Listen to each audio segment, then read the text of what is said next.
എന്നെ ശ്രദ്ധിക്കുന്ന പ്രിയ സ്നേഹിതന്മാരെ, ബൈബിൾ എന്ന് പറയുന്ന ഒരു മതഗ്രന്ഥമല്ല, മാനവരാശിയോട് സത്യത്തെ ലോകത്തിൽ വെളിപ്പെടുത്തിയിരിക്കുന്ന ദൈവത്തിന്റെ സത്യഗ്രന്ഥമാണ്. അതുകൊണ്ടാണ് ലോകത്ത് അനവധി മതങ്ങളും മതഗ്രന്ഥങ്ങളെല്ലാം ഉണ്ടെന്ന് വരികിലും ലോകത്തെമ്പാടും തിരുവെഴുത്തെന്ന പേരിൽ അറിയപ്പെടുന്ന ഒരൊറ്റ പുസ്തകമേ ഉള്ളൂ, അതാണ് വിശുദ്ധ ബൈബിൾ. പണ്ഡിതന്മാർ, പാമരന്മാർ. ദൈവനാമത്തിന് മഹത്വം ഉണ്ടാകട്ടെ. ഇന്ന് ഈ പകൽക്കാലം ദൈവസന്നിധിയിൽ പ്രിയ നാടുകാണി ജോയ്സോരുമായിട്ട് ഒരുമിച്ച് അല്പസമയം തൻ്റെ സാക്ഷ്യ ജീവിതത്തെക്കുറിച്ച് പ്രസ്താവിപ്പാനായിട്ടാണ് കൂടി വന്നിരിക്കുന്നത്. അത് സകല മനുഷ്യർക്കും അത് ഉപകാരപ്രദമായി തീരുവാൻ, അവരുടെ ആത്മീയ ജീവിതത്തിന് അത് പ്രയോജനപ്രദമായി തീരുവാൻ ദൈവം കൃപ നൽകട്ടെ എന്ന് പ്രാരംഭമായി ഓർപ്പിച്ചുകൊണ്ട് ആ ശുശ്രൂഷയിലേക്ക് ഞങ്ങൾ തുടരുക. ഞാൻ കർത്താവായ യേശുക്രിസ്തുവിനെയാണ് എൻ്റെ ബാല്യകാലം മുതൽ തന്നെ ക്രൈസ്തവ മതത്തിലാണ് ഞാൻ ജനിച്ചത്. എൻ്റെ വീട് എറണാകുളം ജില്ലയിൽ കോതമംഗലത്തിൽ നാടുകാണി എന്ന് പറയുന്ന സ്ഥലത്താണ്. ഒരു കൊച്ചു ഗ്രാമമാണ്. എങ്കിലും പാരമ്പര്യമായിട്ട് ഞങ്ങൾ ക്രൈസ്തവ മതത്തിൽ ജേസ് ക്രിസ്ത്യൻസ് അതിൽ വളരെ ചിട്ടയോടെയാണ് എൻ്റെ മാതാപിതാക്കൾ, അമ്മ പ്രത്യേകിച്ച് ഞങ്ങൾ വളർത്തിയത്. ഒരു 7 കിലോമീറ്റർ നടന്നു പോയെങ്കിലും ഞങ്ങൾക്കന്ന് പള്ളിയിൽ പോകാൻ പറ്റുള്ളൂ. അപ്പോൾ രാത്രി യോഗങ്ങൾക്ക് പോലും ഒട്ടും മുടക്കം വരുത്താതെയായിരുന്നു ഞങ്ങളുടെ അമ്മ ഞങ്ങളെ പ്രത്യേകം അയച്ചിരുന്നു. പിന്നെ കുടുംബ പശ്ചാത്തലം എന്ന് പറയുമ്പോൾ ഞങ്ങൾക്ക് എൻ്റെ അപ്പച്ചന് ഷാപ്പായിരുന്നു, മറ്റ് ബിസിനസ്സുകളൊക്കെ ഉണ്ടായിരുന്നു. അപ്പോൾ അതുകൊണ്ട് ഞാൻ 5 വയസ്സ് പ്രായമുള്ളപ്പോൾ മുതൽ ഞങ്ങൾക്ക് ഈ ചാറാ ഷാപ്പും കാര്യങ്ങളൊക്കെ ആയിട്ട് ബന്ധപ്പെട്ടാണല്ലോ മുന്നോട്ട് പോകുന്നത്. അപ്പോൾ ക്രൈസ്തവ മതത്തെ സംബന്ധിച്ചിടത്തോളം അത് വലിയ വിഷയമുള്ള കാര്യമല്ല. കാരണം എല്ലാവരും ആവശ്യം പോലെ ക്രിസ്മസിനും ഈസ്റ്ററിനും അതുപോലെ തന്നെ നല്ല ആഘോഷവേളകളിലെല്ലാം കഴിക്കും. അപ്പോൾ അതുകൊണ്ട് മദ്യപാനത്തെ സംബന്ധിച്ചിടത്തോളം അതൊരു വലിയ വിഷയമായിട്ട് അന്നൊന്നും തോന്നിയിരുന്നില്ല. പിന്നെ അപ്പച്ചനെ സംബന്ധിച്ചിടത്തോളം കഴിച്ചു കഴിഞ്ഞാൽ ഞങ്ങൾക്ക് വളരെ ബുദ്ധിമുട്ടുകളെന്ന് പറഞ്ഞാൽ വേറെ ഒന്നുമില്ല, ആളുപദ്രവമൊന്നുമില്ലെങ്കിലും ഈ മദ്യപാനികളായിരിക്കുന്നവരുടെ ഭവനത്തിൽ ഒരിക്കലും സ്വസ്ഥത ഉണ്ടാവില്ല. അതെ. അപ്പം അങ്ങനെ സ്വസ്ഥതയില്ലാത്തൊരു ചെറുപ്പകാലമായിരുന്നു അപ്പച്ചൻ്റെ മദ്യപാനം കൊണ്ട്. മറ്റേ സാമ്പത്തിക ബുദ്ധിമുട്ടുകളൊന്നുമില്ല. അതോടൊപ്പം തന്നെ എൻ്റെ വീട്ടിൽ ഞങ്ങൾക്ക് പാരമ്പര്യമായിട്ട് വിഷചികിത്സ ഉള്ളവരാണ്. ഒരു വിദ്യ പഠിക്കണം, വിഷവിദ്യ പഠിക്കണം, വിഷവിദ്യ പഠിക്കണം, വിഷം വെച്ച് പഠിക്കണം. അപ്പോൾ ജ്യോതിശാസ്ത്രം പഠിച്ചെങ്കിൽ ദൂതലക്ഷണം പഠിക്കാൻ പറ്റുള്ളൂ. അപ്പോൾ എൻ്റെ അമ്മയുടെ അപ്പൻ കൊച്ചി തമ്പുരാക്കന്മാർ ലൈസൻസുള്ള പൊന്നാശ്ശേരി വൈദ്യരാണ്. അതിൻ്റെ മകളാണ് എൻ്റെ അമ്മ. അപ്പോൾ അതുകൊണ്ട് എനിക്കും വിദ്യാഭ്യാസ കാലഘട്ടം കഴിഞ്ഞിട്ട് അത് പഠിക്കണം എന്നുള്ള ആഗ്രഹമായിരുന്നു. അങ്ങനെ പഠിക്കുന്ന ഒരു കാലഘട്ടമായിരുന്നു എൻ്റേത്. അങ്ങനെ ഇരിക്കുമ്പോൾ എനിക്ക് എത്ര വയസ്സുണ്ടായിരുന്നു അന്ന്? എനിക്ക് ഏതാണ്ട് ഒരു ഓർമ്മ വെച്ച കാലം മുതലുള്ള കാര്യം ഞാൻ പറഞ്ഞു. അപ്പോൾ ഞങ്ങൾ 4 മക്കളാണ്. അപ്പൻ, അമ്മ, കർഷക കുടുംബമാണ്. കൃഷിയും കാര്യങ്ങളും, പൂപ്പ് കൃഷി മുതൽ വലിയ കൃഷികളും കാര്യങ്ങളെല്ലാം ഉണ്ട്, മലഞ്ചരക്ക് പരിപാടി എല്ലാം ഉണ്ട്. പിന്നെ കൊച്ചുനാൾ മുതൽ തന്നെ ഈ ഷാപ്പുമായി ബന്ധപ്പെട്ടൊക്കെ അന്ന് റൗഡികളുണ്ട്. ഈ റൗഡികളെ എത്തും ഷാപ്പിൽ പ്രശ്നമൊക്കെ ഉണ്ടാക്കും. അപ്പം ഞാനന്ന് വിചാരിച്ചത് റൗഡികളെ ഒതുക്കണമെങ്കിൽ നല്ല വിദ്യ പഠിക്കണം. അപ്പം അങ്ങനെ പല ആശാന്മാർക്ക് ശിഷ്യത്വം സ്വീകരിച്ച് കളരി പല വിദ്യകളൊക്കെ പഠിച്ചു. അപ്പോൾ അന്നത്തെ കാലത്ത് ഞാൻ ഏറ്റവും വിചാരിച്ചിരുന്ന ആദ്യകാലം പണവും വേണം, അതുപോലെ തന്നെ ഇതുപോലെ ഒരു 3-4 പേരൊക്കെ വന്ന് നേരിടാനുള്ള അയോധന കല വേണം. അങ്ങനെയൊക്കെയുള്ളൊരു ജീവിത പശ്ചാത്തലത്തിൽ നമ്മൾ ജീവിച്ചു വന്നത്. അപ്പോൾ അങ്ങനെ ജീവിച്ചു വന്നു. പിന്നീട് അപ്പച്ചനെ സംബന്ധിച്ചിടത്തോളം ഞങ്ങൾ കൃഷിയിൽ കുറേ നഷ്ടം വന്നു, അതുപോലെ മലഞ്ചരക്ക് കച്ചവടത്തിൽ കുറേ നഷ്ടം വന്നു. അപ്പോൾ അങ്ങനെ വന്നപ്പോൾ കടവും കടഭാരങ്ങളൊക്കെ വന്നു. കടഭാരങ്ങൾ വന്നു കഴിഞ്ഞപ്പോൾ അതിന് ഒരു പരിഹാരം ഉണ്ടാക്കണമെങ്കിൽ നേരിൻ്റെ വഴിക്ക് പിന്നെ പരിഹാരം ഉണ്ടാവില്ല. അപ്പോൾ അതുകൊണ്ട് പിന്നെ മറ്റുള്ള ബ്ലാക്ക് പരിപാടികളിലേക്കൊക്കെ നീങ്ങി. അങ്ങനെ എല്ലാവിധ ബ്ലാക്ക് പരിപാടികളും ചെയ്തു. ഇപ്പോൾ എല്ലാ കാര്യങ്ങളും തുറന്ന് പറയാൻ പറ്റൂല, കാരണം പല കാര്യങ്ങളുണ്ട്. 24 വയസ്സ് പ്രായമുള്ളപ്പോഴാണ് ഞാൻ ഈ ബ്ലാക്ക് ബിസിനസ്സിലേക്ക് ഇറങ്ങുന്നത്.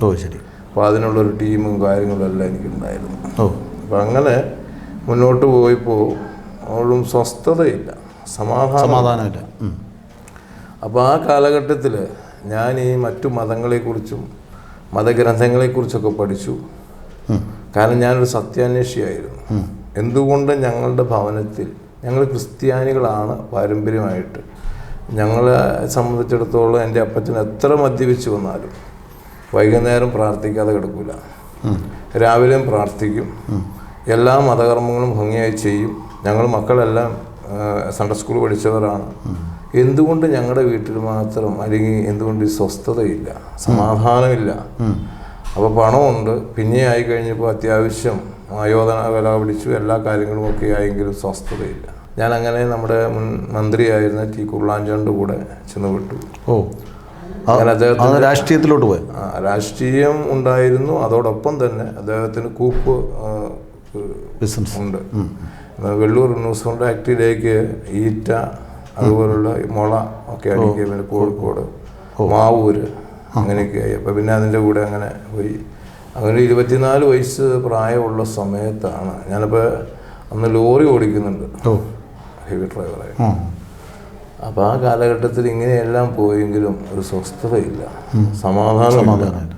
അപ്പോൾ ഞാൻ ഒറ്റയ്ക്ക് പോകും. ഒറ്റയ്ക്ക് ഞാൻ പള്ളിയിൽ പോയി മറ്റുള്ളവരെ പോലെ അല്ല എൻ്റെ. ഞാൻ ഒറ്റയ്ക്ക് പോയി പ്രാർത്ഥിക്കുന്ന സ്വഭാവം എനിക്കുണ്ടാകും. ഞാൻ ഏറ്റവും പ്രാർത്ഥിച്ചിരുന്ന മാതാവിനോടാണ്. എനിക്ക് കാരണം ഒറ്റയ്ക്ക് പോയി ഞാൻ പ്രാർത്ഥിക്കാൻ ഞങ്ങളുടെ കോതമംഗലത്ത് വലിയ പള്ളി എന്ന് പറഞ്ഞൊരു പള്ളിയുണ്ട്. ആ പള്ളിയിൽ നല്ല മധുബഹയിൽ വളരെ കലാപരമായിട്ട് ഒരു മാതാവിൻ്റെ പടം വരച്ച് വെച്ചിട്ടുണ്ട്. നമ്മൾ ചെന്ന് നോക്കുമ്പോൾ തന്നെ ഇങ്ങനെ നമ്മൾ സംസാരിക്കാൻ തോന്നും. അപ്പോൾ ആ പള്ളി എന്ന് പറഞ്ഞാൽ വളരെ ഒരു ആത്മീയ പരിവേഷണം കിട്ടുന്ന രീതിയിലാണ് അതിൻ്റെ രൂപകൽപ്പന ചെയ്ത് പണിതിരിക്കുന്നത്. അപ്പോൾ അവിടെ ഒറ്റയ്ക്ക് ചെന്ന് നമ്മുടേതായ ഹൃദയത്തിൻ്റെ വേദനകളും കാര്യങ്ങളൊക്കെ പറയും. പക്ഷെ എന്നിട്ടും എന്തോ നമ്മുടെ ജീവിതത്തിൻ്റെ ആ യാത്രയ്ക്ക് യാതൊരുവിധ സ്വസ്ഥതയുള്ളൊരു ജീവിതം കിട്ടുന്നില്ല. അപ്പം അങ്ങനെ ഇരിക്കെ ഞാൻ പിന്നെ ഒരു നിരീശ്വരവാദം എന്ന് പറഞ്ഞാൽ നിരീശ്വരവാദിയല്ല എങ്കിലും യുക്തിവാദത്തിലേക്ക് 2 വർഷക്കാലം അവരുമായിട്ട് ബന്ധപ്പെട്ടു. അപ്പോൾ അവരുമായിട്ട് ബന്ധപ്പെട്ട് ഇനി യുക്തിപരമായൊരു അന്വേഷണം ആരംഭിച്ചു. അങ്ങനെ മുന്നോട്ട് പോകുമ്പോഴാണ് എൻ്റെ വീടിൻ്റെ അടുത്ത് ഒരു സുവിശേഷ പ്രവർത്തനമൊക്കെ ആയിട്ട് ഒരു പെന്തിക്കോസിലെ ഒരു ചെറുപ്പക്കാരനായൊരു പാസ്റ്റർ വന്നു. അപ്പോൾ അദ്ദേഹത്തിന് ആരും വീട് കൊടുക്കില്ലായിരുന്നു. അപ്പം ഞാൻ അദ്ദേഹത്തിന് ഞാൻ പറഞ്ഞാൽ കൊടുക്കും അവിടെ. അപ്പോൾ അങ്ങനെ എൻ്റെ ഒരു കൂട്ടുകാരൻ്റെ വീട് കൊടുത്തു. പക്ഷേ ആ വീട്ടിൽ അവർ താമസിച്ചുവെങ്കിലും അവർ യോഗ്യമായൊരു ജീവിതമല്ല നയിച്ചത്. എന്ന് പറഞ്ഞാൽ വേറെ ഒന്നും കൊണ്ടല്ല, അവർക്ക് ചില സാമ്പത്തിക വിഷയങ്ങളൊക്കെ ഉണ്ടായതാണെന്ന് എനിക്ക് തോന്നുന്നു. അപ്പം അങ്ങനെ അദ്ദേഹവുമായിട്ട് പിന്നെ കേസായി, ഈ വീടിൻ്റെ ഓണറുമായിട്ട്. അപ്പോൾ അങ്ങനെ പൊതുവിൽ എനിക്ക് മറ്റുള്ളവരോട് ഒരു ഇതായി നമ്മളൊരു പാരമ്പര്യത്തിൽ നിൽക്കുമല്ലേ. അപ്പോൾ അദ്ദേഹത്തിന് അപ്പോൾ അങ്ങനെ ഒരു സാഹചര്യത്തിലാണ് ഞാനിങ്ങനെ ഈ സുവിശേഷമൊന്നും കേൾക്കാറുണ്ട് പല സ്ഥലത്തും. ഇങ്ങനെ നമ്മുടെ ഈ നിന്ന് കവലകളിലൊക്കെ ആളുകൾ പറയുന്നു. പിന്നെ ബൈബിള് അമ്മ ശരിക്കും വായിക്കും, ഞങ്ങൾ വായിക്കും. പിന്നെ ഇനി പ്രത്യേകിച്ച് എന്താണ് അറിയാതിരിക്കുന്നത്. അപ്പോൾ മറ്റുള്ളവർ പറയുന്ന ശാപമുണ്ട്.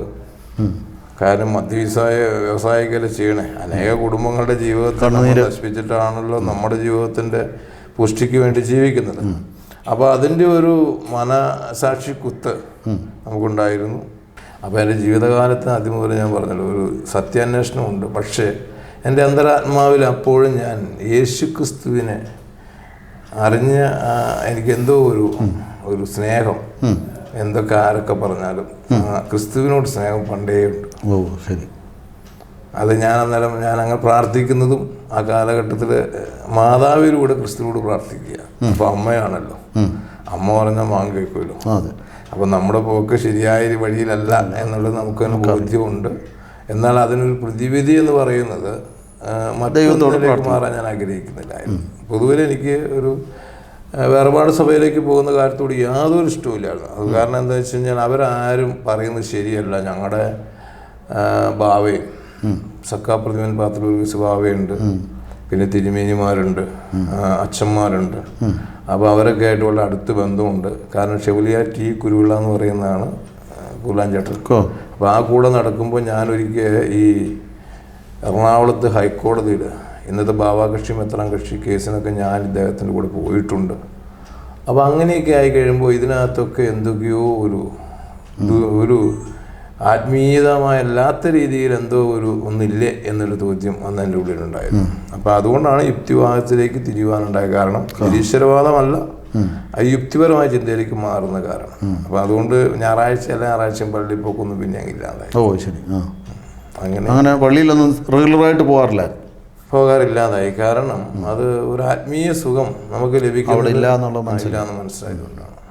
ഈ രക്ഷിക്കപ്പെടുക എന്നൊരു വിഷയം ഞാൻ കേട്ടിട്ടില്ല ആ കാലഘട്ടത്തിൽ. അങ്ങനെ ഞങ്ങളുടെ അടുത്ത് അങ്ങനെ രക്ഷിക്കപ്പെടാൻ പറയാൻ പാകത്തിലൊന്നും പിന്നെ ഞങ്ങളുടെ അടുത്തൊന്നും അങ്ങനെ ആരും പറയൂല. അന്നത്തെ രീതി അതാ. ഞാൻ കേട്ടിട്ടില്ല എന്നെ രക്ഷിക്കപ്പെടുക അല്ലെങ്കിൽ അങ്ങനെയുള്ള കാര്യങ്ങളൊന്നും കേട്ടിട്ടില്ല. ഈ എവിടെയോ കവലയിലൊക്കെ നിന്ന് ഇങ്ങനെ സാധാരണ ഒരു കാര്യങ്ങളുടെ വ്യക്തത കൂടാതെയൊക്കെ പറയുന്നു. അപ്പോൾ അങ്ങനെയുള്ളപ്പോൾ നമ്മളെന്ത് ചെയ്യും? അവരെ സംബന്ധിച്ചിടത്തോളം നമ്മൾ അത്ര കണക്കിലെടുക്കാറുമില്ല. കാരണം അവരും ഏതായാലും ദൈവത്തെക്കുറിച്ചല്ല, യേശുക്രിസ്തുവിനെ കുറിച്ചാണല്ലോ പറയണത് എന്നുള്ള ഒരു മനോഭാവം അല്ലാതെ വേറെ കുഴപ്പങ്ങളൊന്നും ഞാൻ ഉണ്ടാക്കിയിട്ടില്ല. പക്ഷെ അങ്ങനെ ഇരിക്കുകയാണ് ഒരു ദിവസം ഞങ്ങളുടെ വീട് റോഡ് സൈഡാണ്. നാടുകാണിന്ന് പെരുവണ്ണൂർ പോണ വഴിയാണ്. റോഡ് സൈഡിൽ 2 വയോവർദ്ധന്മാരായിരിക്കുന്ന സുവിശേഷകരവിടെ വന്ന് നിൽക്കുക ബസ്സുകാരാണ്. അപ്പം അമ്മ ഈ അതിഥേയ മര്യാദ ഉള്ള ഒരാളാണ് എൻ്റെ അമ്മ. അങ്ങനെ ആരെങ്കിലും വന്ന് നിന്നാൽ അവർ സമയം താമസിക്കുന്നുവെങ്കിൽ വിളിച്ചിട്ട് കടുങ്കാപ്പി കൊടുക്കും. അപ്പം അങ്ങനെ വരുമ്പോൾ കടുങ്കാപ്പി കൊടുത്ത് അവിടെ ഇരിക്കുമ്പോഴാണ് അവർ ഈ അമ്മയോട് സുവിശേഷം പറഞ്ഞത്, എൻ്റെ അമ്മയോട്. അപ്പോൾ അമ്മ ഒരുവിധപ്പെട്ട് വചനനിശ്ചയമൊക്കെ ഉള്ള ഒരാളാണ്. അപ്പോൾ സുവിശേഷം പറഞ്ഞപ്പോൾ അമ്മയ്ക്ക് അതിനകത്തൊരു ഇവർ പറയുന്നതിൽ കാര്യമുണ്ടല്ലോ എന്ന കാര്യം മനസ്സിലായി. അപ്പോൾ അങ്ങനെ പറഞ്ഞുകൊണ്ടിരിക്കുമ്പോഴാണ് എൻ്റെ അപ്പച്ചൻ വൈകുന്നേരം ഷാപ്പൊക്കെ പൂട്ടിച്ച് വന്നത്. അപ്പോൾ അപ്പച്ചൻ ചോദിച്ചൊരു ചോദ്യമാണ്, നിങ്ങൾ ഈ പിടിച്ച മീനെ തന്നെ പിടിക്കാൻ നടക്കുവാണോ? വേറെ ഒന്നിനും നിങ്ങൾക്ക് കിട്ടിയില്ലേ? ഞങ്ങളൊക്കെ പാരമ്പര്യ ക്രിസ്ത്യാനികളല്ലേ? ഇവിടെ ഇഷ്ടംപോലെ ഹിന്ദുക്കളുണ്ട്, മുസ്ലിങ്ങളുണ്ട്, മറ്റു മതങ്ങളിൽപ്പെട്ട എത്രയോ ആളുകളുണ്ട്. പിന്നെ എന്തിനാണ് നിങ്ങൾ ഞങ്ങളുടെ വീട്ടിൽ വന്ന് അത് ഞങ്ങളോട് യേശുക്രിസ്തുവിനെ കുറിച്ച് പറയുന്നത് എന്നുള്ളൊരു ചോദ്യം ഉണ്ടായി.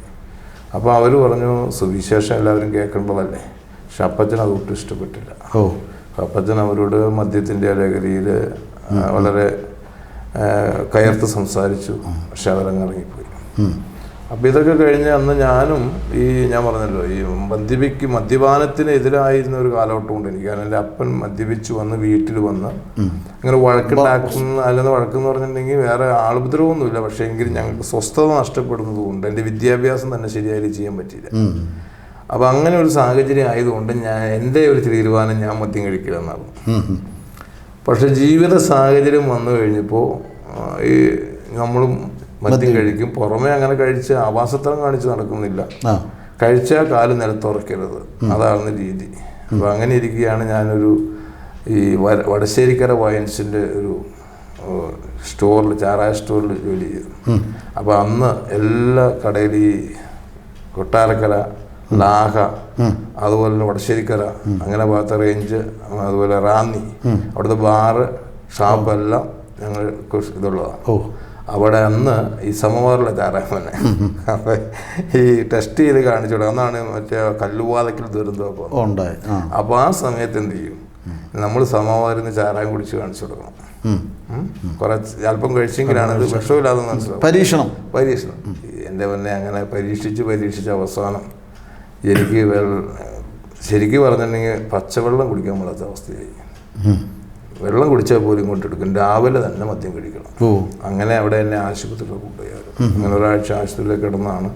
അങ്ങനെയൊക്കെ മുന്നോട്ട് പോകുന്നൊരു സാഹചര്യത്തിലാണ് ഈ അപ്പനിങ്ങനെ ഇവരോട് കയർത്ത് സംസാരിച്ചു വരുന്നത്.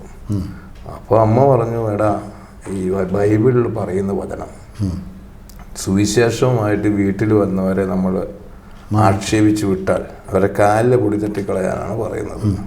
അപ്പം അതുകൊണ്ട് നീ ചെന്ന് അവരോടൊന്ന് ക്ഷമ പറയണം. അപ്പം അന്ന് ആരോടും ക്ഷമ പറയുന്ന ഒരു സ്വഭാവം എനിക്കില്ല. കാരണം ഞാൻ ആരെങ്കിലും തലണെങ്കിൽ തന്നെ നേരത്തെ അവനോട് പറയും, ഇന്ന ദിവസം നിന്നെ അടിച്ചിരിക്കും. അതൊരു രീതി എൻ്റെ അന്ന്. അതിനുള്ള എല്ലാ പരിപാടിയും ഉണ്ട്. അന്ന് ഈ വാടക കൊണ്ടുള്ള അല്ലെങ്കിൽ ഇന്നത്തെ പോലെ അല്ല. അന്ന് നിങ്ങൾ കൊട്ടേഷൻ പരിപാടിയൊന്നുമില്ല, നേരിട്ട് തന്നെ അടിക്കും.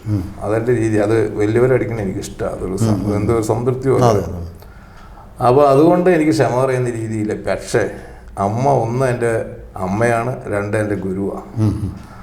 അപ്പോൾ അതുകൊണ്ട് അങ്ങനെ പോയി പറയാമെന്ന് വെച്ചാൽ അങ്ങനെ ഒരു 3-4 വീടുകൾക്ക് അപ്പുറത്ത് അവർക്ക് വാടകയ്ക്ക് താമസിക്കുക. അവിടെ ചെന്നു ഞാൻ അവരോട് ഇങ്ങനെ വാതിൽ പുറത്തു നിന്നുകൊണ്ട് പറഞ്ഞു, നിങ്ങൾ വന്ന എൻ്റെ വീട്ടിലാണ്, അപ്പച്ചനും മദ്യത്തിൻ്റെ പുറത്ത് നിങ്ങളോട് കയറി സംസാരിച്ചതാണ്, അപ്പോൾ അതുകൊണ്ട് നിങ്ങൾ ക്ഷമിച്ചേരട്ടു എന്ന് പറഞ്ഞു. അപ്പോൾ അവരെന്നോട് മറുപടി പറഞ്ഞു, സ്നേഹിത അതിനിവിടെ വരെ വരേണ്ട ആവശ്യമില്ലായിരുന്നു. ഞങ്ങൾ അന്നേരം തന്നെ ആ അപ്പച്ചനോട് ക്ഷമിച്ചു. ഞങ്ങളിപ്പോൾ അദ്ദേഹത്തിന് വേണ്ടി പ്രാർത്ഥിച്ചുകൊണ്ടിരിക്കുന്നത്. അപ്പോൾ ഞാൻ നോക്കിയപ്പോൾ ഇവർ പായൊക്കെ ഇട്ട് നിലത്ത് ഇരിക്കുക, ഈ വയോവൃദ്ധന്മാരാ. അപ്പം ഞാൻ കേട്ടിരിക്കുന്നത് ഇവർ പണിയൊന്നും ചെയ്യാതെ സുഖലോലുപരായിട്ട് ഭക്ഷണമൊക്കെ കഴിച്ച് വേറെ ജോലിക്ക് പോകാൻ പറ്റാത്തവരാണ് സുവിശേഷ വേലയ്ക്ക് ഇങ്ങനെ പോകുന്നത്, ബന്ധിക്കോസുകാരെന്നാണല്ലോ പൊതുവെ അറിയപ്പെടുന്നത്. അപ്പോൾ അങ്ങനെയാണ് ധരിച്ചിരിക്കുന്നത്. പക്ഷെ ഞാൻ അവിടെ ചെന്ന് കണ്ടത് നിലത്ത് അവർ പായിലിരുന്ന് പ്രാർത്ഥിക്കുന്നു എന്ന് പറഞ്ഞാൽ വളരെ ലാളിത്യത്തോടു കൂടി എഴുതാം. അതെൻ്റെ ഉള്ളിൽ നിന്ന് ക്യാച്ച് ചെയ്തു. കാരണം നമ്മുടെ ഒരു ജീവിതം എപ്പോഴും മറ്റൊരാൾ ശ്രദ്ധിക്കും. അപ്പം എനിക്ക് തോന്നി. അപ്പം ഞാൻ ചോദിച്ചു, അങ്ങനെയെങ്കിൽ പിന്നെ നിങ്ങൾ മറ്റുള്ളവരുടെ അടുത്ത് ആൾക്കാരുടെ അടുത്ത് പോയി ഞങ്ങളുടെ അടുത്ത് എന്തിനാണ് വന്നത്? അതല്ല അപ്പച്ചൻ സംസാരിച്ചത്. ഞാനൊരു ചോദ്യം ചോദിച്ചാൽ നിങ്ങൾ വഴക്കുണ്ടാക്കുമെന്ന് ചോദിച്ചു. എന്താ ചോദിച്ചോളാൻ പറഞ്ഞു. അപ്പം അദ്ദേഹം പറഞ്ഞു, നിങ്ങൾ ക്രിസ്ത്യാനിയാന്നല്ലേ പറഞ്ഞു. അതെ. എന്ന് യേശു ക്രിസ്തു ജനിച്ചെന്ന് ചോദിച്ചു. ചോദ്യം ക്രിസ്ത്യാനിയാ എന്നോടാ ചോദ്യം. അപ്പോൾ എനിക്ക് ആകെപ്പാടെ പിടിക്കുന്നൊരു ചോദ്യമല്ലല്ലോ. അപ്പം ഞാൻ പറഞ്ഞു, ഇതൊന്നും അറിയാതെയാണ് നിങ്ങൾ നടക്കുന്നത്. ഡിസംബർ 20 ക്രിസ്തു ജനിച്ചെന്ന് ലോകത്ത് മുഴുവനും ഘോഷിച്ചു നടക്കും. നിങ്ങൾക്ക് അറിയാൻ പറ്റും. ലോകം മുഴുവൻ അങ്ങനെയാണല്ലോ അറിയപ്പെടുന്നത്. അപ്പോൾ അവരെന്നോട് പറഞ്ഞു, ലോകത്ത് മുഴുവനും ഇല്ല, റഷ്യയിൽ ജനുവരി 3 അങ്ങനെ പല സ്ഥലത്തും ക്രിസ്മസ് ആഘോഷിക്കുന്നുണ്ടല്ലോ, അതെന്താ കാര്യം എന്ന് ചോദിച്ചു. അപ്പം ഞാൻ പറഞ്ഞു, എന്താണ് ഡിസംബർ 20 ക്രിസ്മസാണ്, അതിന്ന് ലോകത്ത് ഏറ്റവും ഭൂരിഭാഗം ജനം അംഗീകരിക്കുന്നു എന്ന് പറഞ്ഞു. അപ്പോൾ അദ്ദേഹം എൻ്റെ എനിക്ക് ബൈബിൾ എടുത്ത് തന്നു. ഈ ബൈബിൾ എടുത്തിട്ട് എന്നിട്ട് പറഞ്ഞു, ഒന്ന് കാണിച്ചു തരാൻ പറഞ്ഞു. അപ്പം ഞാൻ ഈ ബൈബിളിൽ ഒരിടത്ത് പോലും ഡിസംബർ 25 ക്രിസ്തു ജനിച്ചു എന്നില്ല. അപ്പോൾ അദ്ദേഹം പറഞ്ഞു, എന്നാൽ ലോക ചരിത്ര ഗ്രന്ഥങ്ങളിൽ എവിടെയെങ്കിലും ജോസിഫസ് 1-ാം നൂറ്റാണ്ടിൽ ജീവിച്ചിരുന്നതാണ്, ടാറ്റിറ്റസ്, പ്ലിനി, അതുപോലെ ചരിത്രകാരന്മാരെ ആരെങ്കിലും. അപ്പോൾ അന്നേരം പറഞ്ഞു, അവിടെ ഒന്നുമില്ല. അപ്പം നമ്മൾ ക്രിസ്തു ജനിച്ചില്ല എന്നാണ് നിങ്ങൾ പറയുന്നത്. അപ്പം അദ്ദേഹം പറഞ്ഞു, ക്രിസ്തു ജനിച്ചു. ക്രിസ്തു ജനിച്ചതിനെക്കുറിച്ച് ആധികാരികമായി ഇന്നോളം പറഞ്ഞിരിക്കുന്ന ക്രിസ്തുവിനെ കുറിച്ചുള്ള ആധികാരിക ചരിത്രം പറയുന്ന ബൈബിളാണ്. മറ്റേ ഒരു ചരിത്രരേഖയിലും ഇത്ര വ്യക്തമായിട്ടില്ല. കാരണം പരിശുദ്ധാത്മാവ് പറഞ്ഞിരിക്കുന്ന ചരിത്രമാണ് ബൈബിളിലുള്ളത്. അപ്പോൾ അറിയേണ്ട കാര്യങ്ങൾ ക്രിസ്തുവിനെ കുറിച്ച് വ്യക്തമായി രേഖപ്പെടുത്തിയിട്ടുണ്ട്. അപ്പം ഞാൻ ചോദിച്ചു, അതെന്നാ യേശു ക്രിസ്തു ജനിച്ചത്?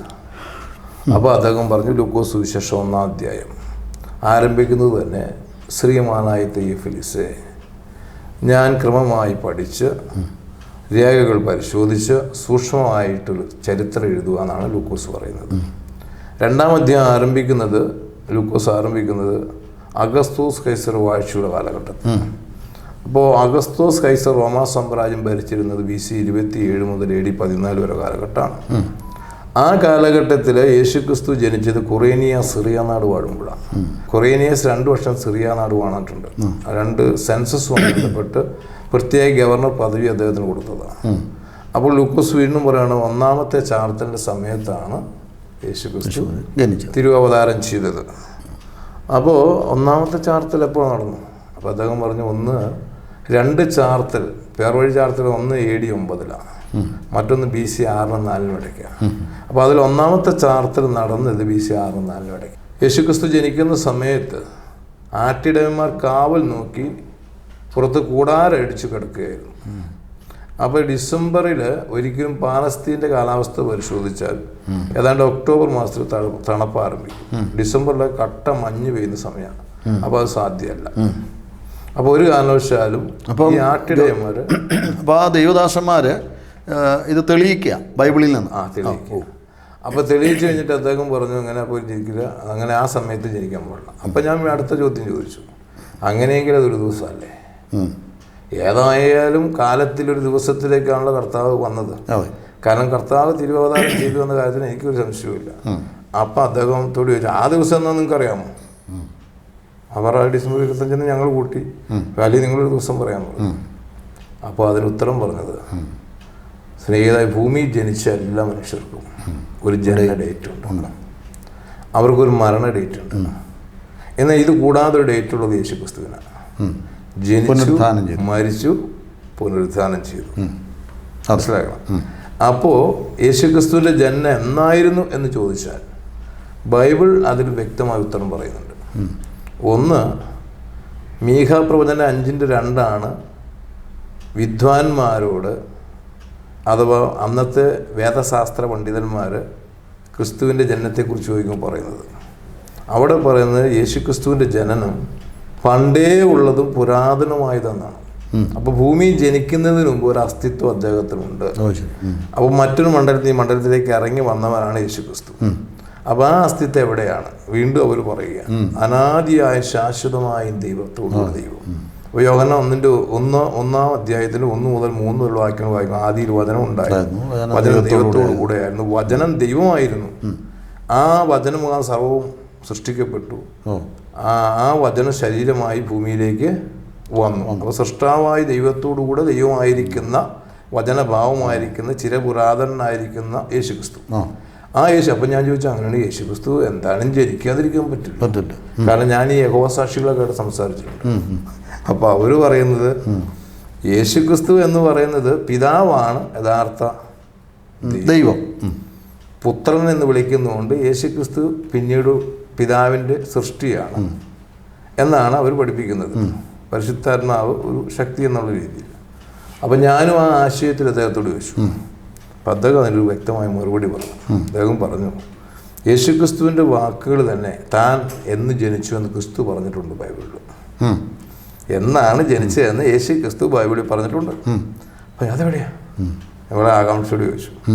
അപ്പോൾ അദ്ദേഹം പറഞ്ഞു, യോഹന്നാൻ്റെ സുവിശേഷം 5-26 വാക്യത്തിൽ പിതാവിന് തന്നിൽ തന്നെ ജീവനുള്ളതുപോലെ പുത്രനും തന്നിൽ തന്നെ ജീവനുള്ളവൻ വരുന്നിരിക്കുന്നു. അപ്പോൾ തന്നിൽ തന്നെ ജീവനുള്ളവൻ സൃഷ്ടിയല്ല, സൃഷ്ടാവാണ്.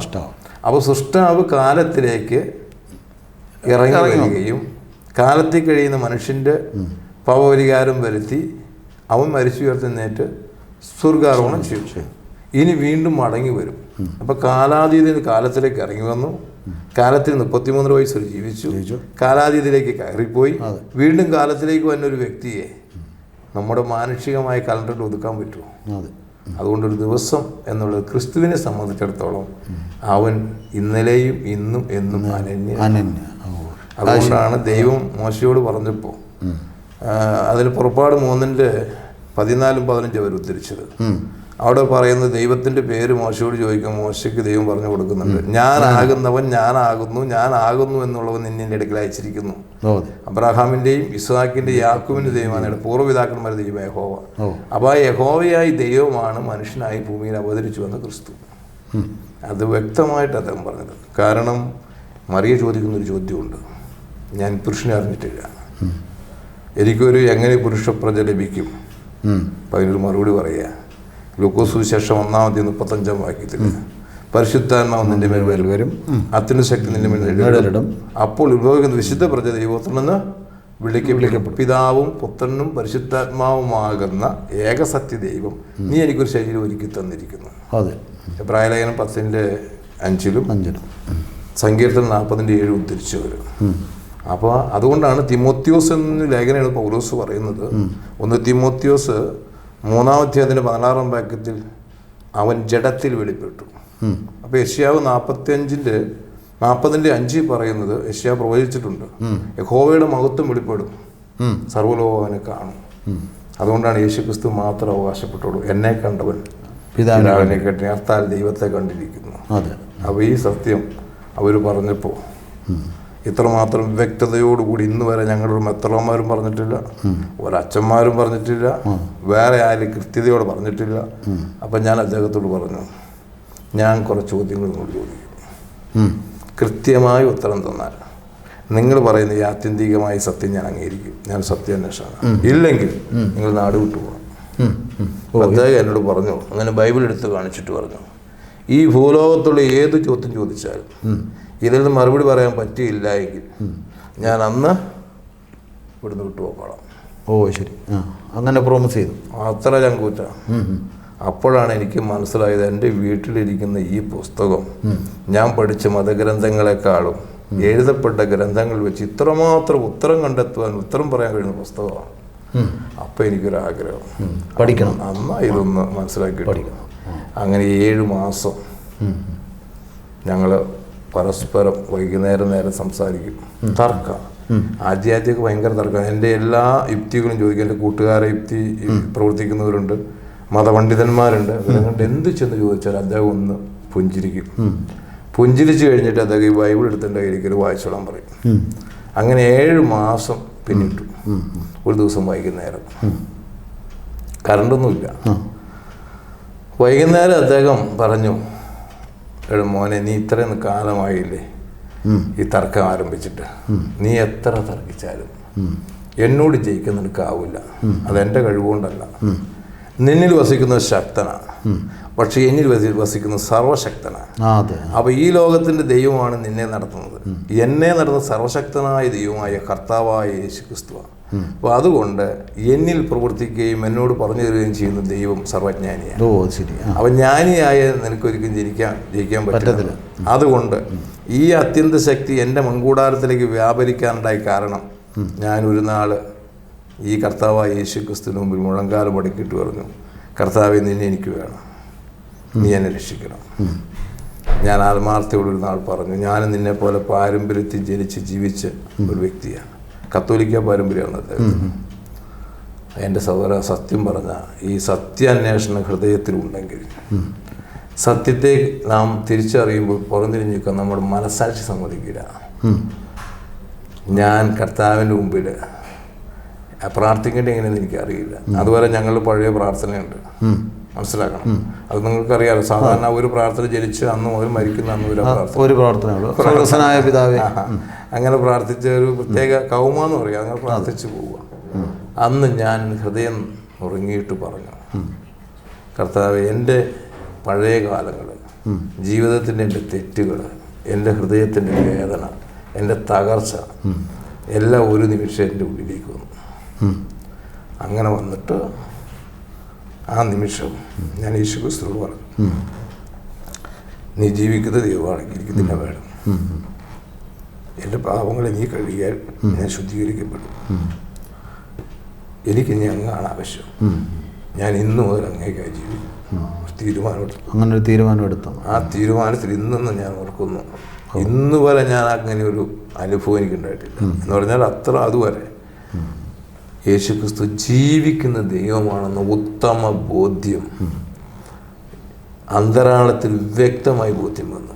അതുവരെ ഞാൻ കണ്ടിരുന്നത് മൈക്കിളാഞ്ചലോ വരച്ച ചിത്രം മാത്രമായിരുന്നു. പക്ഷെ അന്ന് എനിക്ക് വെളിപ്പാട് പുസ്തകം വെളിപ്പെടുത്തുന്ന ജീവിക്കുന്ന ദൈവത്തെ മനസ്സിലാക്കാൻ, ഹൃദയത്തിൻ്റെ അന്തരാളത്തിലേക്ക് ആ കർത്താവ് വന്നു. എന്നിൽ നിന്ന് വലിയൊരു ഭാരം ഒഴിഞ്ഞു പോയി. അതുവരെ ഇല്ലാത്തൊരു സമാധാനം ലഭിച്ചു. അതുവരെ ലഭിക്കാത്തൊരു പ്രത്യേക ഒരു സന്തോഷവും സമാധാനവും എന്തെന്നില്ലാത്തൊരു ബലവും നമ്മുടെ ജീവിതത്തിലേക്ക് വന്നു. അപ്പം ഞാനിത് ലഭിച്ചു കഴിഞ്ഞപ്പോൾ നേരെ, അന്ന് ഞാൻ കല്യാണം കഴിച്ച് എനിക്ക് 4 മക്കളുണ്ട്, 3 മക്കളുണ്ട്, 4ാമത്തേത് ഗർഭിണിയായിരിക്കുകയാണ്. അപ്പം ഞാൻ ചെന്നു എൻ്റെ ഭാര്യയോട് പറഞ്ഞു, എടി പെണ്ണെ, ഞാൻ യേശുക്രിസ്തുവിനെ കണ്ടു, യേശുക്രിസ്തുവിനെ സ്വീകരിച്ചിട്ട് ഞാൻ എൻ്റെ അന്തരാത്മാവിൽ എൻ്റെ യേശുക്രിസ്തു ജീവിക്കുന്ന ദൈവം എന്ന് എനിക്ക് ബോധ്യമായി. ഞാൻ എൻ്റെ പാപങ്ങൾ പറഞ്ഞപ്പോഴേ എൻ്റെ പാപത്തെ ക്ഷമിച്ച് എന്നോടുകൂടെ വസിപ്പ് വാസം ആരംഭിച്ചു. ഞാൻ ഇന്ന് യഥാർത്ഥ ക്രിസ്ത്യാനിയായി എന്ന് പറഞ്ഞു. അപ്പം അവൾ പറഞ്ഞു, നിങ്ങളെ അന്ന് എനിക്ക് മനസ്സിലായി, ആ കാരണവരടുത്ത് നിങ്ങൾ തിരിച്ച് പോയപ്പോൾ തന്നെ നിങ്ങളെ ബ്രെയിൻ വാഷ് ചെയ്തു. എൻ്റെ മനുഷ്യനെ, നിങ്ങൾ എന്തായാലും നമ്മൾ ഇത്രയും കാലം ക്രിസ്ത്യാനികളായിട്ടല്ലേ ജീവിച്ചേ, അതുകൊണ്ട് നിങ്ങൾ എന്ത് പറഞ്ഞാലും, എൻ്റെ കഴുത്ത് കണ്ട് ചെറിഞ്ഞാലും ഞാൻ എന്ത് ചെയ്യില്ല, ഈ നിൽക്കുന്ന ഈ രീതി വിട്ട് ഇങ്ങനെയുള്ള ഒരു പുതിയ, ഞാൻ പറഞ്ഞ അങ്ങനെയല്ലടി, നീ കർത്താവിനെ അറിയാത്തതുകൊണ്ട് നമുക്ക് വേണ്ടോണം അറിയണം. സമ്മതിച്ചില്ല സാർ. അപ്പോൾ ഇത് വീട്ടിലറിഞ്ഞു. വീട്ടിൽ ചെന്ന് ഞാൻ പറഞ്ഞപ്പോൾ അപ്പം പറഞ്ഞു, ഇവിടെ ഈ കൊട്ടും പാട്ടും ഒന്നും പറ്റില്ല, നമുക്ക് നമ്മുടേതായ രീതിയുണ്ട് എന്നൊക്കെ പറഞ്ഞു. അമ്മ ആളെടുത്ത് തന്ത്രശാലിയാണ്. അമ്മ പറഞ്ഞു, അതെ, യേശു ക്രിസ്തുവിനെ അല്ലേ, ക്രിസ്തുവിനെ അറിഞ്ഞു എന്നൊക്കെയല്ലേ പറയണത്, അതിപ്പോൾ യേശു ക്രിസ്തുവിനെ അല്ലേ എന്നൊക്കെ പറഞ്ഞിട്ട് അമ്മ എന്ത് ചെയ്യുന്നറിയാമോ, ഞങ്ങളുടെ ഇടവപ്പള്ളിയിലേക്ക് വിളിച്ചു. അന്ന് ഇടവപ്പള്ളിയിൽ ഇരിക്കുന്ന ബാവച്ചനാണ്. ബാവച്ചനെ വിളിച്ച് 2 ദിവസത്തെ യോഗം എൻ്റെ വീട്ടിൽ തങ്ങൾ ക്രമീകരിച്ചു. അപ്പം ക്രമീകരിച്ചതിന് കാരണമുണ്ട്. ഞാൻ ഈ രക്ഷിക്കപ്പെട്ട ശേഷം ഈ ലോക്കൽ ചർച്ചിലെ സഹോദരന്മാർ ജോസിയേട്ടൻ എന്നൊക്കെ പറയും, അവർ വന്ന്, അപ്പോൾ ഇദ്ദേഹം അവിടെ നിന്നപ്പോഴേക്കും പോയി, പിന്നെ ഇദ്ദേഹം അവിടെ ഇല്ല. സ്നാനത്തെക്കുറിച്ച് എന്നെ പഠിപ്പിച്ചു. ശരി. അപ്പോൾ രക്ഷിക്കപ്പെട്ടൊരു വ്യക്തി ജ്ഞാനസ്നാനം സ്വീകരിക്കണം. അതാണ് ബൈബിൾ പറയുന്നത്. കർത്താവിൻ്റെ കൽപ്പനയാണ്, കർത്താവ് കാണിച്ചത് മാതൃകയാണ്. അതുകൊണ്ട് അത് അനുസരിക്കണമെന്ന്. അപ്പോൾ എനിക്ക് ഇനി കർത്താവിനെ എങ്ങനെ അനുസരിക്കണം ഒരു ആഗ്രഹം എൻ്റെ ഉള്ളിൽ, ആ ഒരു ആഗ്രഹമാണ്. അപ്പോൾ എനിക്ക് സ്നാനപ്പെടണം. അപ്പോൾ സ്നാനപ്പെടാൻ അന്ന് ഞാൻ എൻ്റെ നാട്ടിൽ ഒരു സഭയില്ല. അപ്പോൾ അതുകൊണ്ട് എനിക്ക് സ്നാനം സ്വീകരിക്കണം. അപ്പോൾ എന്ത് ചെയ്യണം? വീട്ടിലറിഞ്ഞ വലിയ പ്രശ്നമാവും. വലിയ എൻ്റെ നാട്ടുകാരും വീട്ടുകാർക്കും സമുദായക്കാർക്ക് അത് ഇഷ്ടമല്ലാത്തൊരു കാര്യമാണ്. അപ്പം ഞാൻ അവിടെ നിന്ന് നേരെ പെരുവ എന്ന് പറഞ്ഞ സ്ഥലമുണ്ടല്ലോ, കൂത്താട്ടടുത്തിനടുത്ത്. പെരുവേര് വന്ന സുബ്രഹ്മണ്യം കടവ് എന്ന് പറഞ്ഞ കടവുണ്ട് അവിടെ പുഴയാണ്. ആ പുഴയിലാണ് ഞാൻ സ്നാനം സ്വീകരിച്ചത്. ഞാൻ സ്നാനം സ്വീകരിച്ചത് എൻ്റെ കാര്യം ഓക്കെ ആയാലും ഇനി എന്ത് ചെയ്യണ്ട, അവരോടും പറയണ്ടെന്ന് വെച്ചാൽ. പക്ഷെ ഞാൻ സ്നാനം സ്വീകരിച്ച് വന്ന അന്ന് തന്നെ ഞാൻ സുവിശേഷം പറയാൻ ആഗ്രഹിച്ചു. മനസ്സിലാക്കണം. അങ്ങനെ വന്ന് നാട്ടിൽ വന്ന് സുവിശേഷം പറഞ്ഞു. വർഗീസ് എന്ന് പറഞ്ഞൊരു വ്യക്തി ഇതുപോലെ തന്നെ രക്ഷിക്കപ്പെട്ടവൻ ആ കടവിൽ തന്നെ, ഞാൻ ഈ സുബ്രഹ്മണ്യം കടവിൽ തന്നെ കൊണ്ടുവന്ന് അവനെ സ്നാനമൊക്കെ പെടുത്തി. ശരി. അപ്പോൾ അത് കഴിഞ്ഞപ്പോൾ പിന്നെ എനിക്ക് എല്ലാവരും പറഞ്ഞേ പറ്റും, മറച്ചു വയ്ക്കാൻ പറ്റില്ല. അപ്പോൾ വീട്ടിലറിഞ്ഞു. അപ്പോൾ വീട്ടിൽ അമ്മയ്ക്ക് പ്രശ്നമായി, വീട്ടുകാർക്ക് പ്രശ്നമായി. നേരെ അച്ഛനെ വിളിച്ചു. അച്ഛൻ വന്ന് എന്നോട് നേരിട്ട് സംസാരിക്കാൻ വന്നില്ല. അച്ഛൻ 2 യോഗം വെച്ചു. ആ യോഗത്തിൽ പ്രസംഗിക്കാൻ പ്രത്യേക ഒരു പ്രാസംഗികനെ വിളിച്ചു. അപ്പം ഞാൻ ചോദിച്ചു, എനിക്ക് വേണ്ടിയാണല്ലോ നിങ്ങൾ ഈ എന്നെ തിരിച്ചു കൊണ്ടുവരാനാണല്ലോ ഇത് വെച്ചിരിക്കുന്നത്. അപ്പോൾ അങ്ങനെയെങ്കിൽ ഞാൻ അദ്ദേഹത്തോട് 2 ചോദ്യം ചോദിച്ചോട്ടെ. വേണ്ട വേണ്ട വേണ്ട, നീ ഇവിടെ ചോദ്യം ചോദിക്കലാണെങ്കിൽ വീട്ടിലിരിക്കുകയേ വേണ്ട, എന്നും കൂടെ വെച്ച് പൊക്കോളാൻ പറഞ്ഞു. അപ്പോൾ ആദ്യത്തെ ദിവസം ഞാൻ അതിൽ കോതാങ്കളത്തേക്കിടയ്ക്ക് പോയി കറങ്ങി നടന്നു. അപ്പോൾ എൻ്റെ ഉള്ളിൻ്റെ ഉള്ളിൽ ഇങ്ങനെ ഒരാൾ ചോദിക്കുക, നീ എന്തിനാണ് അത് നടക്കണേ? നീ അങ്ങോട്ടിയല്ല. ഞാൻ അവിടെ ചെന്നപ്പോൾ എല്ലാവരും ഒരു അത്ഭുത ജീവിയെ നോക്കുന്നവർ, ഞങ്ങളുടെ ചർച്ചക്കാര്, സ്വന്തക്കാര്, ദേശക്കാരെല്ലാം മുറ്റൊന്ന് ഉറച്ചു. അപ്പോൾ ഇദ്ദേഹം പ്രസംഗിക്കുകയാണ്, വിശുദ്ധ മൂറൊന്നിറ്റിയിൽ വീണ നമ്മുടെ ഒരു കുഞ്ഞാട് കലക്ക വെള്ളത്തിൽ പോയി വീണ്ടും സ്നാനമേക്കേണ്ട വല്ല കാര്യമുണ്ടോ എന്നൊക്കെ അദ്ദേഹം ചോദിച്ച് പ്രസംഗിച്ചുകൊണ്ടിരുന്നപ്പോൾ കറണ്ട് പോയി. അപ്പോൾ അന്ന് ഞങ്ങളുടെ വീട്ടിൽ എമർജൻസി ഇല്ല. താഴെ വരാരപ്പള്ളിക്കാർ വീട്ടിൽ ചെന്ന് എമർജൻസി മേടിച്ച് ഞാൻ നമ്മുടെ വീടിൻ്റെ അരപ്ലേസിൽ വെച്ച് കൊടുത്തു. അതുകൂടി ഇദ്ദേഹത്തിൻ്റെ പ്രസംഗം തീർന്നു. കാരണം ഇദ്ദേഹത്തിന് ആകെ വിഷമായി. എനിക്കെതിരെയല്ല ഈ പ്രസംഗിച്ചു കൊടുക്കണം, ഞാൻ നല്ല വിളക്കുണ്ടെന്ന് വെച്ചു. ക്രിസ്തു പറഞ്ഞാൽ നിങ്ങൾ ശത്രുക്ക് വേണ്ടി പ്രാർത്ഥിപ്പീൻ. അപ്പോൾ എന്നെയോടാണല്ലോ അവർക്ക് എതിര്. അപ്പോൾ ഞാൻ പറയും, പ്രസംഗിക്കുക സാറേ, യേശു ക്രിസ്തുവിനെ എഴുതിച്ചു. അതോടെ അദ്ദേഹം പ്രസംഗം നടത്തി. പിന്നെ അച്ഛന് പ്രസംഗിക്കാണ്ട് അറിയാനും പാടില്ല. അച്ഛന്മാർക്ക് കുർബാന തൊഴിലാളികളാണല്ലോ, വേറെ അറിയില്ല. അവരെന്ത് ചെയ്തു? അവർ പിന്നെ അദ്ദേഹം പ്രാർത്ഥിക്കാം അമ്മച്ചി എന്ന് പറഞ്ഞപ്പോൾ എൻ്റെ മോൻ എന്നാലും നമ്മ പറയുന്നുണ്ട്. അപ്പം ഞാൻ പറഞ്ഞു, അച്ചു എന്നെക്കുറിച്ച് എൻ്റെ അമ്മ പറഞ്ഞു, ഞാൻ ഈ വീട്ടിലേതാ, ഈ വീട് എനിക്ക് വേണ്ടി എഴുതി വെച്ചേക്കണതാണ്. അപ്പനും അമ്മേനെ രക്ഷിച്ച് ഞാനിവരെ നോക്കി കൊണ്ടുകൂടെ കിടന്നോളാമെന്ന്. അപ്പോൾ അതാണ് ഞാൻ ഇനി മറ്റൊരു മതത്തിലേക്ക് പോയെന്ന് വിചാരിച്ചു. ഞാൻ അങ്ങനെയല്ല യേശുക്രിസ്തു സ്വീകരിച്ചത്. ഇപ്പം ഒന്നും പറയുന്ന നേരമില്ല, ഇപ്പം പ്രാർത്ഥിച്ചു പോകാന്ന് പറഞ്ഞാൽ അദ്ദേഹം പോയി. മനസ്സിലാക്കണം. അപ്പം അദ്ദേഹം പോയപ്പോൾ വീട്ടിൽ പ്രശ്നമായില്ലേ? പ്രശ്നം ചേട്ടന്മാരെല്ലാം കൂടി, എല്ലാവരും കൂടിയിട്ട് ചോദ്യം ചെയ്തത്. ഞാൻ ചോദിക്കുന്ന ചോദ്യം ഉത്തരം പറയാൻ അവർക്കില്ല. ഞാൻ ബൈബിളിൽ നിന്ന് വേറെ വേറെ അവരെ തോപ്പിക്കാൻ ചോദിച്ചാൽ സത്യം ഞാൻ പറയുന്നത് അവർക്ക് ബോധ്യം, പക്ഷെ അവർക്ക് അംഗീകരിക്കാൻ പറ്റില്ല. അപ്പോൾ ആകെ പ്രശ്നമായപ്പോൾ എൻ്റെ അപ്പച്ചൻ പറഞ്ഞു, ഒരു കാര്യം ചെയ്തോ, വീട്ടിൽ നിന്ന് ഇറങ്ങിക്കോ. അപ്പോൾ 4 മക്കളാണ്. ഇളയ കൊച്ചിന് 6 മാസമായപ്പോൾ ഇറങ്ങിക്കോളാൻ പറഞ്ഞു. അപ്പോൾ അപ്പച്ച ഇറങ്ങിക്കോളാം, വീടില്ല നിനക്ക്, ഇനി ഇതൊന്നും തരുമില്ല, ഒക്കെ വെക്കാൻ ഇറങ്ങിക്കോളാം. ഇവിടെ ബന്ധിക്കോസാന്ന് ചോദിക്കാനുള്ള വീടല്ല ഇത്. വീട്ടിൽ നിന്ന് ഇറക്കി വിട്ടു. വീട്ടിൽ നിന്ന് ഇറക്കി. ഞങ്ങൾക്ക് തോട്ടമുണ്ട് മുകളിൽ, മലയില 1 കിലോമീറ്റർ മുകളിൽ ഒരു വലിയ പാറയിൽ കയറി ചെല്ലണം. അപ്പം ഞാൻ പോകില്ല എന്നപ്പം വിചാരിച്ചു. അപ്പം ഞാൻ തിരിച്ചു വരുമല്ലോ. അപ്പം പറഞ്ഞു, എൻ്റെ ഒരൊറ്റ റബ്ബർ കളയാൻ പാടില്ല, വീടൊക്കെ വെച്ചാൽ കുഴപ്പമൊന്നുമില്ല, എൻ്റെ പട്ടയപ്പറമ്പും തരില്ല.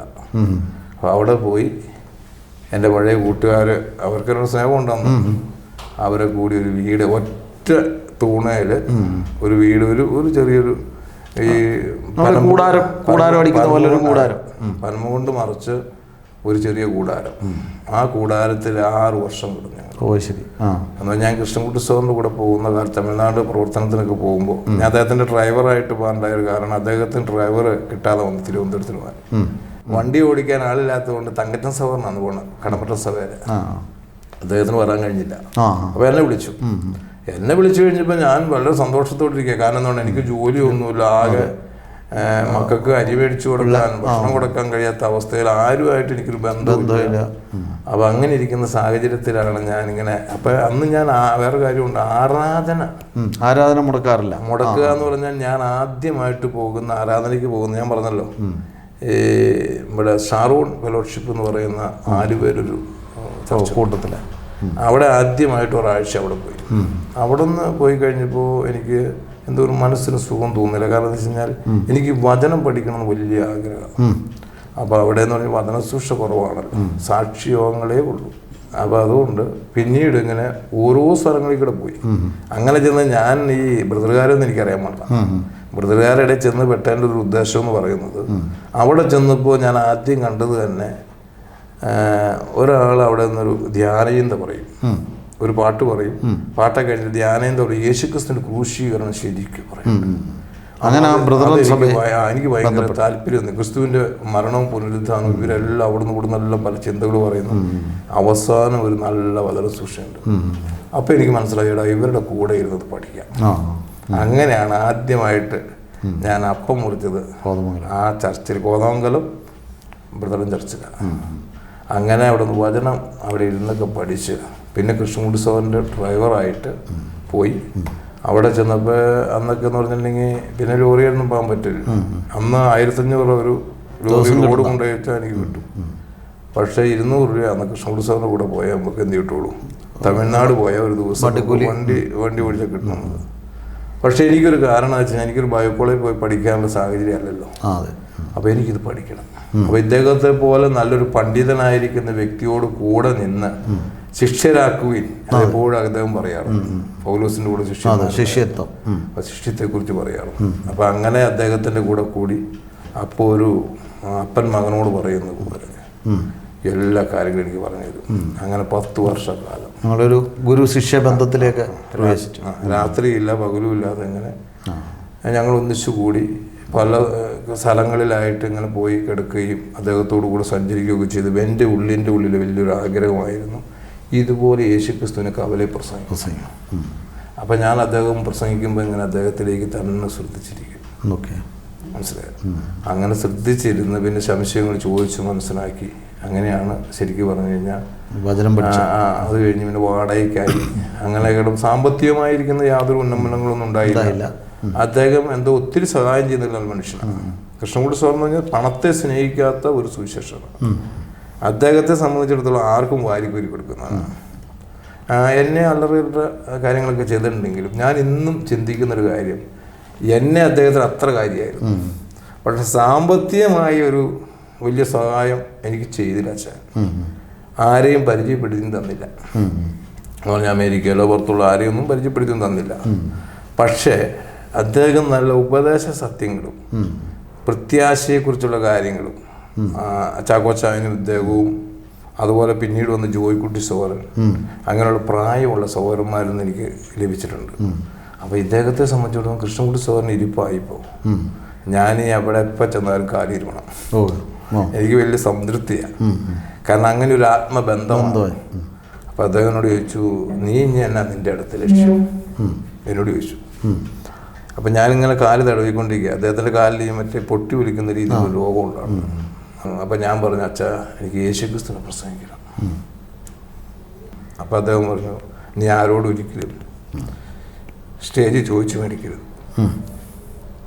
മുഖസ്തുതി പറയുക സ്വാധീനപ്പെടുത്തി മേടിക്കരുത്, പോയി പ്രസംഗിക്കാതെ.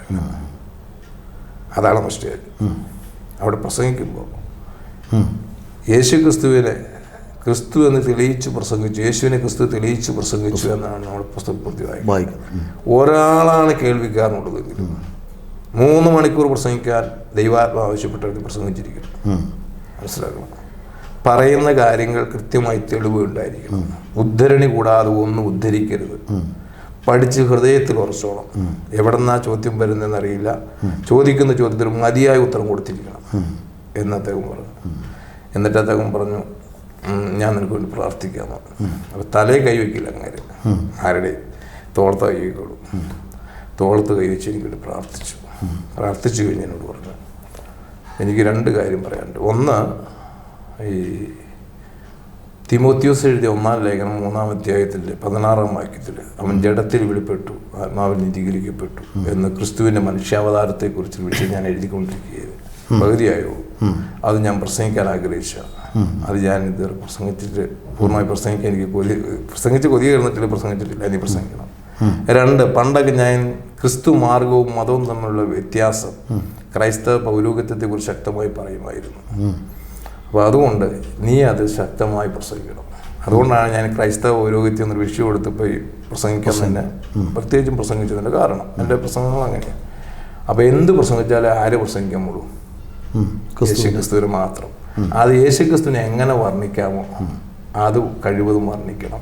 ക്രിസ്തു ഉയർത്തപ്പെട്ടാൽ ജനാവലിലേക്ക് നോക്കും, നമുക്ക് അതിൽ സംതൃപ്തി കണ്ടെത്തണം. അതാണ് നമ്മുടെ സമ്പാദ്യം. മറ്റെന്തുണ്ടാക്കിയാലും ഒരു നാൾ നമ്മൾ ഇവിടെ ഇട്ടു പോകും. അദ്ദേഹം പറഞ്ഞു, എനിക്ക് തന്നതെല്ലാം വേണമെങ്കിൽ ഏക്കറേജ് കണക്കിന് എനിക്ക് വെട്ടിപ്പിടിക്കാമായിരുന്നു. ഞാനത് കർത്താവിന് വേണ്ടി വിനിയോഗിച്ചതുകൊണ്ട് എന്നിൽ നിന്ന് ആരും ഒരു നാളും പിടിച്ചു പറിക്കില്ല. എൻ്റെ കർത്താവിന് തന്നെ എനിക്കതിന് പ്രതിഫലം കിട്ടും എന്നതുപോലെ പണത്തിൻ്റെ കുറവ് കൊണ്ടിരിക്കുന്ന സുവിശേഷത്തിന് വിഘാതമില്ല, കർത്താവ് കരുതിക്കൊള്ളും. അങ്ങനെ പിന്നെ പരിശോധന ആരംഭിച്ചു. ദൈവം ആ സഹോദരൻ ബ്രദറിനെ പ്രാർത്ഥിച്ച് അതനുസരിച്ച് ഇന്ന് ഞാൻ പ്രസംഗിച്ചുകൊണ്ടിരിക്കുന്നു. ഒന്ന്, എനിക്ക് ബൈബിൾ മാത്രമല്ല, ദൈവത്തിൻ്റെ ഗ്രന്ഥം ബൈബിൾ മാത്രം, ഏകസത്യ ഗ്രന്ഥം. 2, യേശുക്രിസ്തു അല്ലാതെ വെളിപ്പെട്ടൊരു ദൈവവുമില്ല. എല്ലാ മതഗ്രന്ഥങ്ങളും വെച്ച് എഴുതപ്പെട്ട ഗ്രന്ഥവും വെച്ച് ഞാൻ സ്ഥാപിക്കുന്ന പോലെ. 3-മത്തേത് ക്രിസ്തു മാർഗമാണ് പ്രത്യാശയുടെ മാർഗം, മറ്റൊരു പ്രത്യാശയുടെ മാർഗവുമില്ല. ഈ 3 കാര്യങ്ങൾ പ്രസംഗിച്ച് പോകാൻ എൻ്റെ ആഗ്രഹം. അതാണ് ഞാൻ വയനാട് ചെന്നപ്പോൾ, അപ്പോൾ ഇത്രയും 8 തവണ പോയിട്ടൊന്നും ആയിട്ടില്ല. അതാണ് എൻ്റെ ആഗ്രഹം. എൻ്റെ ജീവിതത്തിൽ ഇന്ന് വരെ അല്പമൊക്കെ ആയിട്ട് ചെയ്യാൻ കഴിഞ്ഞിട്ടുള്ളൂ, ഒന്നും ആയിട്ടില്ല. എങ്കിലും ആഗ്രഹം അതാണ്. അതിലാണ് ദൈവം അനുഗ്രഹിച്ച് ഞാൻ അത് ശേഷം ഒരു കോളാമ്പി ബൈക്കൊക്കെ ആയിട്ട് ഞാൻ പരിശോധനത്തിൽ ഒരു ബൈക്കായിട്ട് ഇറങ്ങിയത്. ബൈക്കിൽ നിന്ന് മുന്നോട്ട് പോയി ഓട്ടോറിക്ഷയായി, പിന്നെ അത് പോയി ഒരു ബലോറയായി, അങ്ങനെ അത് പല ഇതിൽ. അപ്പോൾ നമ്മുടെ കൂടെ നിന്ന് സഹോദരന്മാരെല്ലാം പ്രത്യേകിച്ചൊരു കൂടെ യേശുക്രിസ്തുവിനെ സ്നേഹിക്കുന്നവരായിരുന്നു. അവരാരും ദ്രവ്യാഗ്രഹികളല്ലായിരുന്നു. അങ്ങനെയുള്ളവരെ എൻ്റെ ദൈവം കൂടെ കൂട്ടിയത്. അപ്പോൾ കൃഷ്ണൻകുട്ടി സാറിനെ പോലെയുള്ള വലിയ മനുഷ്യർ, ക്രിസ്തു ഉപയോഗിച്ച മനുഷ്യർ, അവരൊക്കെ നിൽക്കുന്ന ആ വലിയ ദൈവം ഉപയോഗിച്ചവരവർ. അങ്ങനെയുള്ള അനേക ആൾക്കാരുണ്ട്. കെ വി സെവൻ സാറ്, എഗസ്കേൽ സാറ്, പിന്നെ ജി സുശീലൻ സാറിൻ്റെ പുസ്തകം ഈ ദൈവശാസ്ത്രം ഞാൻ വരുത്തി പഠിക്കുകയത്.